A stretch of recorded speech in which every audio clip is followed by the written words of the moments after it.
नमस्कार दोस्तों, BHU academy में आपका बहुत बहुत स्वागत है।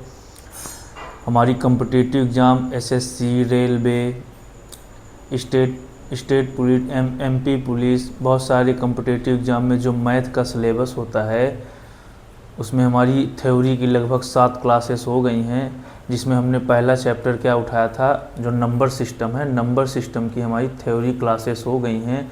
आज से हमारी प्रैक्टिस क्लासेस चालू हैं। अब हम जो थ्योरी क्लासेस में जो फार्मूले वगैरह जो प्रयोग किए थे, उन फार्मूलों के प्रयोग से हम जो हमारी प्रैक्टिस क्लास है, बहुत सारे क्वेश्चन क्या करेंगे, प्रैक्टिस करेंगे। उस प्रैक्टिस क्वेश्चन में कैसे हम बहुत सारे प्रश्नों को सॉल्व करते हैं। आज चलते हैं थ्योरी की क्लास नंबर 1। ठीक, लगभग 70 से 80 लगभग 100 क्वेश्चन हम नंबर सिस्टम में करेंगे। लगभग जितने भी कॉम्पिटिटिव एग्जाम है उसी के अंडर में वो क्वेश्चन आ जाएंगे या उन्हीं टाइप्स के आएंगे। ठीक, तो आज हमारा जो प्रैक्टिस क्लास नंबर फर्स्ट है, नंबर सिस्टम का जो सिलेबस में जो कॉम्पिटिटिव एग्जाम का जो सिलेबस है, नंबर सिस्टम से लगभग 5 से 6 क्वेश्चन हर एक कॉम्पिटिटिव एग्जाम में आते हैं। तो इस कॉम्पिटिटिव एग्जाम में जो नंबर सिस्टम के हैं, लगभग 70 से 80 क्वेश्चन को हम क्या करेंगे, प्रैक्टिस करेंगे। और उस प्रैक्टिस में लगभग आपसे 5 से 6 क्वेश्चन बन जाएंगे। कोई भी कॉम्पिटिटिव एग्जाम होगा, आप जाएंगे इसी या यही क्वेश्चन आ सकते हैं या इसी टाइप्स के क्वेश्चन आएंगे। तो हम यहाँ पर इन जो क्वेश्चन हैं इनके हम कॉन्सेप्ट को पकड़ेंगे। क्या पकड़ेंगे? कॉन्सेप्ट। हमें क्वेश्चन को नहीं रटना है, ये जो क्वेश्चन पूछ रहा है इनके कॉन्सेप्ट को पकड़ेंगे। अगर इनके कॉन्सेप्ट को पकड़ लेंगे तो इस तरीके कोई भी क्वेश्चन आएगा उसको हम अच्छे से सॉल्व कर सकते हैं। ठीक, फर्स्ट नंबर क्वेश्चन को आप देखिए। यहाँ पर क्या लिखा है, एक प्राकृतिक संख्या है एवं उसके वर्ग का योग। एक प्राकृतिक संख्या, कोई नेचुरल नंबर है। अब आप नेचुरल नंबर समझते हैं क्या होता है। नेचुरल नंबर 1 to इन्फिनिटी होता है। नेचुरल नंबर क्या आता है, 1 to इन्फिनिटी। इसे n से डिनोट किया जाता है। जब हमारी थ्योरी क्लास नंबर 2 चली थी तो उसमें हमने नेचुरल नंबर के बारे में बहुत अच्छे समझाया था कि नेचुरल नंबर क्या होते हैं। प्राकृतिक संख्या वह संख्या होती है जो 1 से स्टार्ट होती है, 2, 3 डॉट डॉट अनंत तक जाती है। कहाँ तक जाती है? अनंत। 4, 5, 6, 7, ये हमारी क्या है, नेचुरल नंबर है। देखिए, पहले हम जब ये क्वेश्चन जो सॉल्व कर रहे हैं तो पहले हम इसको लॉन्ग मेथड से करेंगे। कैसे करेंगे? लॉन्ग मेथड का मतलब जो इसका बेस स्तर गणित का जो फार्मूला होता है उस टाइप से करेंगे। फिर हम इसी क्वेश्चन को जो लॉन्ग मेथड से कर लेंगे, फिर हम उस क्वेश्चन को ट्रिक से पकड़ेंगे। किससे पकड़ेंगे? शॉर्ट ट्रिक से। क्या वो ये जो क्वेश्चन है क्या शॉर्ट ट्रिक से आ रहा है? क्योंकि शॉर्ट ट्रिक कहाँ से बना है, पहले लॉन्ग मेथड आप समझेंगे तब आप उसमें शॉर्ट ट्रिक को क्या करेंगे, अप्लाई करेंगे। पहले लॉन्ग मेथड हम समझेंगे, फिर उसमें हम देखेंगे क्या शॉर्ट ट्रिक काम कर रहा है। ठीक, तो पहले इस क्वेश्चन को आप देखिए, इसको हम पहले लॉन्ग मेथड से समझते हैं। लॉन्ग मेथड समझने के बाद फिर हम देखेंगे क्या ट्रिक इसमें काम करता है। ठीक, तो पहले हम इसको सॉल्व करने की कोशिश करते हैं। ठीक, एक प्राकृतिक संख्या एवं उसके वर्ग का योग। अब आप एक नेचुरल नंबर लेना है। नेचुरल नंबर क्या होता है? 1 to इन्फिनिटी होता है। 1 से लेकर अनंत तक की संख्याएं हैं, उनका योग होता है। अब यहाँ पे क्या बोला है, एक प्राकृतिक संख्या उठाइए। अब 1, 2, 3, 4, 5 कुछ भी उठा सकते हैं, हमें पता नहीं है। उसको उठाने के बाद उसके वर्ग का योग करिए, है ना। उसको उठाने के बाद उसके वर्ग का योग करिए। योग यानी क्या होता है, जोड़। क्या होता है, जोड़। आप एक नेचुरल नंबर लेंगे, उस नेचुरल नंबर का क्या करेंगे, स्क्वायर करेंगे। स्क्वायर करने के बाद फिर उनका योग करेंगे। क्या करेंगे, योग। पहले 3 अभाज्य संख्याओं के गुणनफल के बराबर है। पहले 3 अभाज्य संख्या। अब आपको अभाज्य संख्या पता होनी चाहिए क्या है। थ्योरी के क्लासेस में हमने ये सब सारी चीज़ें बहुत अच्छे समझाया था। ठीक, अब आपको अभाज्य संख्या पता होना चाहिए कि अभाज्य संख्या क्या होती है। अभाज्य संख्या वह संख्या होती है जिसके 2 गुणनखंड होते हैं। कितने गुणनखंड होते हैं? 2। यहाँ पे क्वेश्चन में क्या बोला, पहले 3 अभाज्य संख्याओं। तो पहला अभाज्य संख्या 2 है। पहला अभाज्य संख्या क्या है? 2। एक एकलौती ऐसी संख्या है, न तो भाज्य है ना ही अभाज्य। एक क्या है, ना तो भाज्य है ना अभाज्य। भाज्य अभाज्य का मतलब होता है प्राइम और कंपोजिट। पहली अभाज्य संख्या क्या है? 2। अब कोई पूछ देगा क्यों 2 है? 1 दूना 2, 2 एकम 2। ठीक, आपको को प्राइम नंबर पता होना चाहिए, प्राइम नंबर। फिर दूसरी क्या है? 3 है। दूसरी क्या है? 3। फिर क्या है? 5, फिर क्या है साथ, हमने 4 को नहीं लिया, 4 भाज्य संख्या क्योंकि इसके 2 से अधिक गुणनखंड होते हैं। अभाज्य संख्या जिसके 2 गुणनखंड होते हैं और भाज्य संख्या जिसके 2 से अधिक गुणनखंड होते हैं। तो 2, 3, 5, 7, अब 9 नहीं लेना है, 9 के 3 गुणनखंड है क्योंकि 1 9 9, 3 तिकाएँ 9 और 9 एकम 9, तो 9 को आपको नहीं लेना है। फिर 11, फिर 11 के बाद 13, ये बहुत सारे। आप अगर ये अभाज्य संख्या आपको समझ में नहीं आ रही है तो थ्योरी क्लास को एक बार अच्छे से रिकॉल करिए क्योंकि थ्योरी क्लास में इसे बहुत अच्छे से बताया गया था, ठीक। पर यहाँ पे क्या बोला है, पहले 3 अभाज्य संख्या, तो अब पहले 3 अभाज्य संख्या ले लीजिए, पहला, दूसरा, तीसरा, ठीक। और ये इनसे मतलब नहीं है, पहले 3 की बात करा, ठीक। और उनका गुणनफल बराबर है, तो वह संख्या क्या होगी। आप थोड़ा समझने की कोशिश करिए, प्रश्न क्या बोल रहा है, एक नेचुरल नंबर उठाइए। अब हमें पता नहीं है कौन सी नेचुरल नंबर ले लें, हमें क्या पता है, कोई नेचुरल नंबर नहीं पता है। हम मान लेते हैं यक्स कोई नेचुरल नंबर है ना, माना x कोई प्राकृतिक संख्या। अब x की वैल्यू हम निकालेंगे लास्ट में, पहले हम लॉन्ग मेथड चलेंगे फिर उसमें ट्रिक प्रयोग करेंगे, ठीक। तो हमने एक प्राकृतिक संख्या x के जगह पर कुछ हो सकता है, अब या तो 2 होगा, 3 होगा, 5 होगा, 6, हमें पता नहीं है।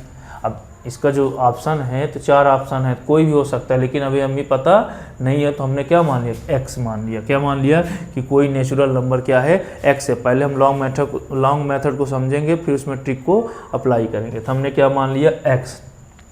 अब क्या बोला है, एक प्राकृतिक संख्या हमने यक्स ले लिया एवं उसके वर्ग का योग। अब इसी यक्स का वर्ग करिए, वर्ग यानी घाते 2, वर्ग का मतलब होता है उसकी पावर 2। एक प्राकृतिक संख्या हमने यक्स माना एवं उसके वर्ग का योग, योग यानी क्या होता है, जोड़। तो यक्स एक प्राकृतिक संख्या है, उसके वर्ग का योग, योग यानी जोड़, ठीक, उसके वर्ग का योग। फिर आगे चलिए, पहले 3 अभाज्य संख्याओं के गुणनफल के बराबर है। अब पहली 3 अभाज्य संख्या कौन कौन सी है, 2 है, 3 है और क्या है, 5 है, ठीक। पहली अभाज्य संख्या कौन कौन सी है, 2, 3, 5। पहले 3 अभाज्य संख्याओं के गुणनफल क्या लेना है, गुणनफल के क्या है, बराबर होता है। कैसे होता है, बराबर। कॉन्सेप्ट को पकड़िए अच्छे से।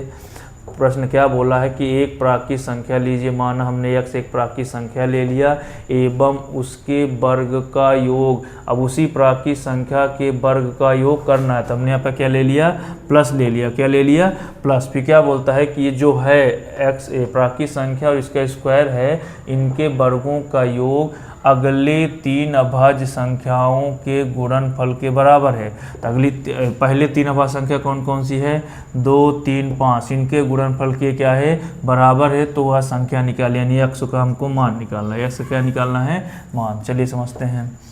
तो x स्क्वायर उतर आया, ठीक, प्लस x। अब आप देखिए, 2 तिहाई 6 पंचे 30, 2 तिहाई 6 पंचे 30, कितना आया, 30। अब ये प्लस 30 इधर आ गया तो कितना हो जाएगा, -30। कितना हो जाएगा, -30। इधर कितना बचेगा, 0।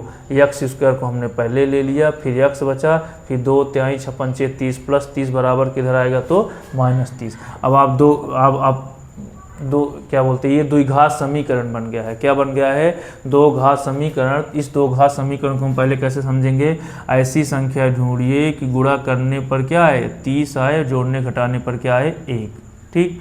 अब ये एक्स स्क्वायर उतर आया, ठीक। अब आप ऐसी संख्या ढूंढिए कि उन्हीं का इंटू कर दें 30 हो, इसको सेटअप बन जाए, ठीक।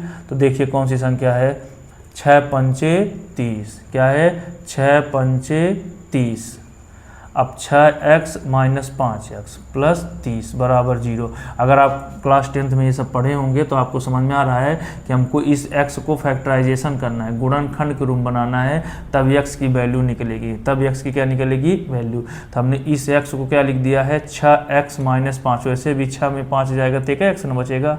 अभी हम लॉन्ग मेथड समझ, इसको अभी हम ट्रिक से भी करेंगे, ठीक। पहले लॉन्ग मेथड समझेंगे फिर किससे करेंगे, ट्रिक से। तो हमने इस 6x को 5x, 6 में वैसे भी 5 जाएगा तो एक x बनेगा, यानी सेटअप सही है। अच्छा पंचे 30 भी आ रहा है, क्या आ रहा है, 6 पंचे 30। अब आप देखिए x दोनों में कॉमन है, x दोनों में क्या है, कॉमन। तो अंदर क्या बचा, यहाँ x की पावर 2 है तो 2x में 1x निकला तो कितना x बचा, 1। ये प्लस, हम भी प्लस। अब यहाँ से x निकला तो क्या बचा, 6 बचा। क्या बचा, 6। यही संख्या आप सेम यहाँ क्या करेंगे, उतार लेंगे। ठीक, इधर क्या बचा 0। अब 6 का टेबल करना है कि 6 पंचे 30 कितनी बार में आया, 5 बार में आया। ये माइनस धीरे से उतर आया। ठीक, ये माइनस धीरे से उतर आया। ये द्विघात समीकरण है, आप इसको जब 10th क्लास में पढ़े होंगे तो बहुत अच्छे से समझे होंगे। ठीक, अब x + 6 दोनों में, तो इसको कहाँ ले लेंगे, बाहर ले लेंगे। क्या ले लेंगे, बाहर। अब हम अंदर देखेंगे क्या बचा है, x - 5। क्या बचा है, x - 5 = 0। अब क्या बोलता है, इनटू है तो यहाँ बोलता है ये भी 0 होगा, ये भी 0, तो दोनों को 0 दे दीजिए। x + 6 = 0, x - 5 = 0। ठीक, अब देखिए +6 उधर गया तो -6, -5 उधर गया तो +5, -5 उधर गया तो क्या हो गया, +5। अब थोड़ा ध्यान दीजिए कि ये माइनस है, जबकि प्राकृतिक संख्याएं क्या होती है, धनात्मक। तो ये मान संभव नहीं है, क्योंकि माइनस प्राकृतिक संख्या ऋणात्मक नहीं होती, प्राकृतिक संख्या क्या होती है, धनात्मक। तो हमारा ये जो -6 आया है, x की वैल्यू कितनी आई है, -6, तो ये संभव नहीं है। क्यों संभव नहीं है, क्योंकि x माइनस प्राकृतिक संख्या नहीं, इसलिए हमारा मान क्या होगा, 5 होगा। हमारा मान क्या होगा, 5। ठीक, अब आपको थोड़ा ये जो मेथड है लॉन्ग लग रही है। ठीक है, लॉन्ग पहले हमने बताया है कि आपको हम पहले लॉन्ग मेथड से बताएंगे, फिर उसके बाद इन्हीं लॉन्ग मेथड को ट्रिक में अप्लाई करेंगे। ठीक, तो आपको ये प्रश्न समझ में आया। तो हमारी संख्या क्या है, 5 है, और 5 हमारी संख्या हुआ है जिसका 5 और उसके वर्ग का योग अगले 3 अभाज्य संख्याओं के गुणनफल के क्या है, बराबर है। ठीक, अब हम इसको ट्रिक से करते हैं। अब हम शॉर्ट ट्रिक लगाएंगे, क्योंकि लॉन्ग मेथड हमें समझ में आया, तभी ट्रिक काम करेगी। ट्रिक कैसे काम करेगी, देखिए। अब हम थोड़ा देखेंगे, कोशिश करेंगे। अब मान लीजिए 5 नहीं समझ रहे हैं, अब देखिए 2 को उठा लीजिए, किसको, आंसर से। देखो ट्रिक कहाँ से लगता है, आंसर से। 2 को उठाइए, 2 और 2 का वर्ग, 2 और उसी का वर्ग, बोला है ना कि एक प्राकृतिक संख्या उसका वर्ग, तो 2 और 2 का वर्ग कितना हो जाएगा, 2 दूनी 4, 4 2 6, कितना आया, 6। अब हम क्या बोला है, अभाज्य संख्याओं को गुणनफल, 3 अभाज्य संख्या। 3 अभाज्य संख्या कौन कौन सी थी, 2 3 5, तो 2 तिहाई 6 पंचे 30, तो क्या दोनों बराबर आए, नहीं, पहला गया, पहला आंसर सही तो हो गया। ठीक, अब हम दूसरे की ओर चलते हैं। अब आप 3 को करिए, तो 3 और 3 का वर्ग, तो 3 तिकाई 9, 9 3 12, 12 क्या 30 के बराबर है, क्योंकि अभाज्य संख्याओं का गुणनफल कितना है, 30, तो ये भी गया, दूसरा भी सही हो गया। ठीक, अब इसकी ओर चलते हैं। अब हमने क्या बोला है कि एक प्राकृतिक संख्या 5 और उसी का वर्ग, वर्ग का क्या, योग, चलिए करिए। 5 25, 25 5 30। अब देखिए क्या इनका जोड़ा रहा है, 2 तिहाई 6 पंचे 30। ये देखिए ट्रिक काम कर गया। ट्रिक क्या हो गया, काम। तो इसमें शॉर्ट ट्रिक आपने क्या पकड़ा है, इसमें शॉर्ट ट्रिक आपने यह पकड़ा है कि आंसर से भी हम इस प्रश्न आंसर से चलेंगे तो इसका सॉल्व हमें मिल जाएगा। तो इस प्रश्न को लॉन्ग मेथड से आप समझ गए हैं। अगर शॉर्ट ट्रिक से करना है तो आप शॉर्ट ट्रिक से क्या करेंगे, इसी क्वेश्चन को क्या करेंगे, आंसर से चेक करेंगे। जैसे हमने 5 को उठाया, यहाँ पे बोला था कि एक प्राकृतिक संख्या लीजिए 5 और फिर उसका वर्ग करिए, तो 5 25, फिर उनका योग करिए, तो 25 5 30 हो गया। अब 3 अभाज्य संख्या कौन कौन सी होती हैं, 2 3 5, तो 2 तिहाई 6 पंचे 30, तो उनका गुणनफल ये है। तो आपका आंसर क्या हो गया, 5। ठीक, समझ में आया। अब हम चलते हैं दूसरे क्वेश्चन की ओर। दूसरा क्वेश्चन क्या बोला है, यदि किसी संख्या का 9वां भाग उसके 10वें भाग से 4 अधिक है तो संख्या निकालिए। अब यहाँ पे क्या बोला है, किसी संख्या का, अब कोई संख्या बोला तो x मान लीजिए, किसी संख्या का हमने क्या माना है, x का 9वां भाग। 9वां भाग का मतलब होता है बटे 9। 9वां भाग का मतलब क्या होता है, बटे 9। हमने क्या बोला है, ये प्रश्न क्या बोला है, यदि किसी संख्या का 9वां भाग, तो हमने 9वां भाग, पहली बात तो हमको संख्या मानना पड़ेगा, तो हमने संख्या क्या मान लिया, x। संख्या क्या माने हैं, x का 9वां भाग, कौन सा 9वां भाग, यानी बटे 9, उसके 10वें भाग, 10वें भाग यानी x बटे 10। ठीक, मान लीजिए 90 कोई संख्या है, 90 का 9वां भाग 9 है और 90 का 10वां भाग 9 है, 90 का 9वां भाग क्या है, 10 है। तो बोल रहा है किसी संख्या का 9वां भाग, 9वां यानी बटे 9। 9वां भाग का मतलब क्या होता है कि उस संख्या का 9वां भाग, जैसे मान लीजिए 90 है, 90 का 9वां भाग क्या होगा, 9 दाहम 90 यानी 10 होगा। 90 का 9वां भाग क्या होगा, 10। प्रश्न क्या बोला है, किसी संख्या का 9वां भाग उसके 10वें भाग से 4 अधिक है। अब देखिए आप किसी संख्या का 9वां भाग 10वें भाग से 4 अधिक है। कौन अधिक है? ये अधिक है। यानी 9वां भाग 10वें भाग से 4 ये अधिक है ना। आप इसको 4 दे दीजिए तो दोनों क्या हो जाएंगे? बराबर हो जाएंगे। ठीक। अब उससे भी सोचिए कि मान लीजिए 4 लिखा है। क्या लिखा है? 4 ये 8। अब किसी संख्या का 9वां भाग किसी संख्या का 9वां भाग, इसको 4 मान लीजिए, इसको 8 मान लेते हैं। ठीक। किसी संख्या का 9वां भाग 10वें भाग से 4 अधिक, ये 4 अधिक है ना। अगर हम इसको 4 दे दे तो दोनों क्या हो जाएंगे? बराबर। 8 4 4 8। ठीक उसी प्रकार हमने यहाँ एक प्रोसेस किया है। किसी संख्या का 9वां भाग उसके 10वें भाग से 4 ये पहले से अधिक है। अगर ये 4 पहले से अधिक है तो इसको हम 4 देंगे, दोनों क्या हो जाएंगे? बराबर। इक्वेशन बन गया। क्या बन गया? इक्वेशन। अब इनको हम क्या करेंगे? सॉल्व करेंगे। चलिए करिए सॉल्व। तो यहाँ पर देखिए ये प्लस है, ये x वाले जो वेरिएबल होते हैं इधर आएगा, x/9, ये प्लस है तो इधर आएगा तो क्या हो जाएगा? माइनस x/10 बराबर क्या बचा? 4। ठीक। अब आप देखिए इसको अच्छे से, अब इसका इनटू कर दीजिए। तो आप एलसीएम मेथड से भी कर सकते हैं और शॉर्टकट, इसका इससे, नीचे का नीचे से, ये शॉर्ट ट्रिक है। 10x से कम 10x, ठीक। 9x से कम 9x, ठीक। ये 9 दाहम 90। देखिए हम आपको जब ये बता रहे हैं तो क्या लग रहा है? टाइम लग रहा है, लेकिन जब आप इसको अच्छे समझ जाएंगे, अपने से इसको अप्लाई करेंगे तो बहुत जल्दी आंसर आएगा। ठीक। तो 10x में 9x गए तो कितने x बचे? 1x बचे। इस 10x में 9x से बचा कितना? बटे 90। ठीक। अब देखिए इंटू वाली अपान में, अपान वाली इंटू में, गुड़े वाली बटे में, बटे वाली गुड़े में। तो ये 90 कहाँ है? बटे में। कहाँ जाएगा? गुड़े में। कहाँ जाएगा? गुड़े में। गुड़े वाली बटे में, बटे वाली गुड़े में। तो 10x में 9x गए तो कितने बस x बचे? 1x। ये 90 कहाँ चला गया? बटे वाली गुड़े में। x बराबर 9 चौको 36 360। 9 चौको 36 360। तो आपका आंसर क्या हो गया? 360। आपका आंसर क्या हो गया? 360। बात समझ में आ रही है? अब इसको हम शॉर्ट ट्रिक से पकड़ दें। कैसे? यदि किसी संख्या का 9वां भाग, मान लीजिए 360 का 9वां भाग क्या हो जाएगा? 9 चौको 36 40 होगा। ठीक। अब उसके 10वें भाग का, अब आप इसमें क्या करेंगे? 9वां भाग निकालेंगे, 10वां भाग निकालेंगे, चेक करेंगे कौन अधिक है। तो इसका 9वां भाग कितना है? 40। और 10वां भाग क्या है? 0 0 कट जाएगा 36। तो देखिए 36 से 4 अधिक है तो इसको 4 दे दिए 40। ठीक। अगर आप इसमें करेंगे 320 को करेंगे तो इसका 9वां भाग क्या हो जाएगा? इसके 10वें भाग से 4 अधिक नहीं होगा, केवल इसमें होगा। तो शॉर्ट ट्रिक कैसे पकड़ेंगे? आंसर की ओर से पकड़ेंगे। ठीक। आ रही बात समझ में? अब हम चलते हैं इस क्वेश्चन की ओर। यदि कोई संख्या 31 से उतनी ही बड़ी है जितनी 75 से छोटी है। कोई संख्या है, संख्या पता नहीं तो उसको x मान लो। क्या मान लेते हैं?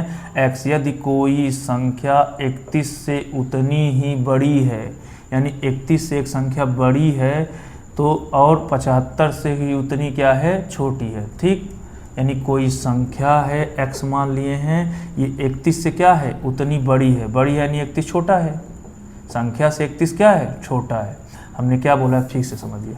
कोई संख्या है 31 से उतना बड़ा है। बड़ा यानी इसमें इससे बड़ा है, यानी ऋणात्मक है, यानी इससे बड़ा है ये। ठीक। और 75 से क्या बोला है? उतनी ही छोटी है। ठीक। तो ये दोनों क्या हो जाएंगे?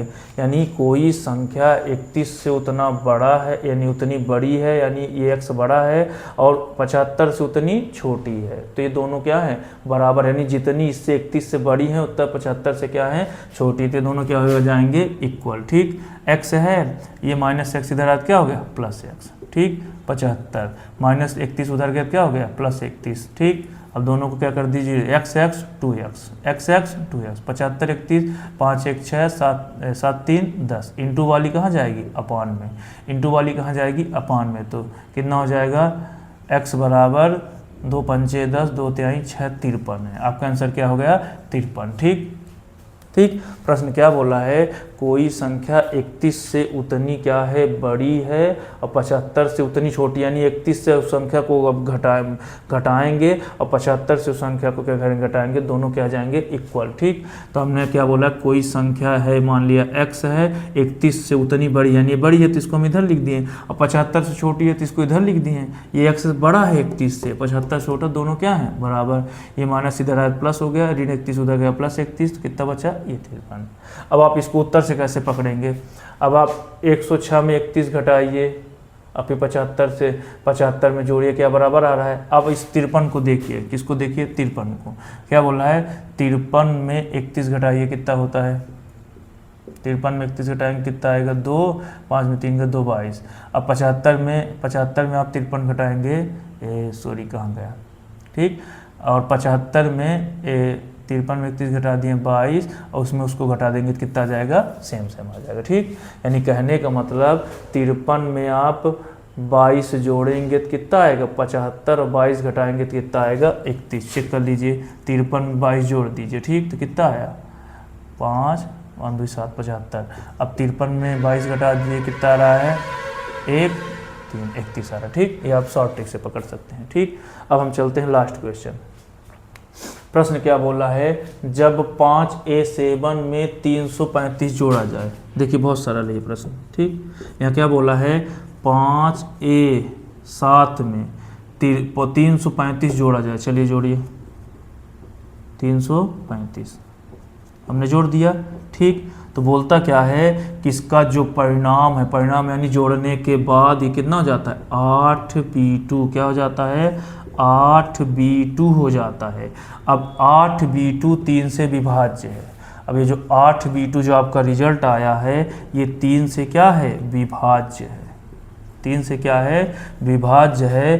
तो A का सबसे बड़ा संभावित मान, यानी A का हमको क्या निकालना है, मान क्या होगा। आई बात समझ में, A का हमको क्या निकालना है, मान। प्रश्न क्या कह रहा है कि ये जो 5A7 है, 335 को जोड़ने पर कितना बनता है 8B2, और ये 3 से विभाज्य है। अब कोई संख्या 3 से विभाज्य होती है तो अंकों का योग कितना होता है, 3 से विभाज्य होता है, ठीक। अब आप सोचिए, देखिए 5 2 7 5 12 की 2 हासिल है 1, कितना हासिल 1, तो कितना हो गया 3 1 4। अब देखिए 5 3 8 ये तो सही है। इस A के जगह पर क्या होगा कि कर दे तो B आ जाए। अब B किससे 3 से विभाज्य हो, तो देखिए यानी आप 5 3 8 यानी इसको हासिल ये नहीं दे रहा है, 5 3 8 ठीक है, यानी हासिल नहीं दे रहा है, तो 3 1 4 है। ये क्या हो गया 3 1 4। अब 4 में आपको ऐसे जोड़ना है A के जगह पर कि हासिल ना बचा, तो 4 में आप क्या जोड़ेंगे, या तो 1 होगा, A के जगह हम क्या हुई, या तो 1 हुई, या तो 2 होगा, या तो 3 होगा, या तो 4 होगा, 4 4 8, या तो 5 होगा। 6 नहीं होगा, क्यों नहीं 6 होगा, क्योंकि 6 3 9 1 10 हासिल बच जाएगा, तो 8 1 9 ना हो जाता। तो ये मान होंगे, क्या मान होंगे A, ठीक। अब हम देखेंगे कि 4, अब 4 में 1 जोड़ेंगे 5 रख देंगे, 8 2 5 15 आ रहा है, या तो 5 होगा। फिर दूसरा देखिए, अगर 2 जोड़ते हैं तो कितना हो जाएगा 4 2 6 आ जाएगा, तो 8 6 14, ये 15 से नहीं कटेगा, तो 6 ये 2 नहीं होगा, 2 क्या हो गया सही 2 हो गया, ठीक। क्योंकि अगर ये 3 से कट रहा है तो 3 से अगर ये कटेगा तो B के जगह हम क्या होगा 8, 2 को जोड़ेंगे कितना आया 10। अब आपको ऐसी संख्या रखना है कि 3 के पहाड़े में आए, तो आप क्या रखेंगे, या तो 2 रखेंगे, 2 कैंसिल हो गया, 5 रखेंगे 15, या 6 रखेंगे तो 5 6 सॉरी 8 8 18 हो जाएगा, या 5 होगा या 18 होगा, 5 होगा या तो 18। तो देखिए 5 तो रखेंगे तो क्या हो जाएगा 15।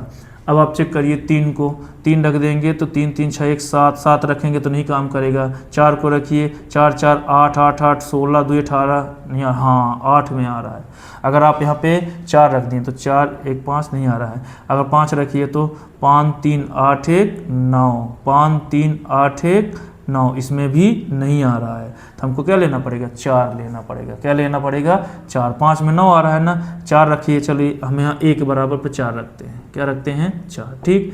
तो 4 3 7 1 हासिल बता था, तो यहाँ पर क्या आ जाएगा 8 आएगा, कितना आएगा। अब 8 इसको चलिए 8 दूनी 16 2 18, 3 से विभाज्य है, तो इसका आंसर क्या हो जाएगा 4। इसका आंसर क्या हो जाएगा 4, ठीक है। थोड़ा ये अजीब लग रहा है तो आप समझिएगा, पहले आप 3 के विभाज्य का नियम पढ़ेंगे, तब 8। अब B के जगह पर कितना हमने रख दिया 8, कैसे 8 रख दिया 8 8 16 2 18 कट गया, ठीक। अब 4 के जगह क्या रखेंगे, A के जगह हम 4 रखा तब 4 3 7 1 हासिल 8, 5 3 8 7 2 9 7 5 12, ठीक। हासिल 1 जुड़ गया 5 3 8 1। तो ये हमने आज 4 क्वेश्चन पढ़ा है। आप इनको अच्छे से एक बार देखिए, समझिए। अगर ना समझ में आता है तो दूसरी बार रिकॉल करके वीडियो देखिए।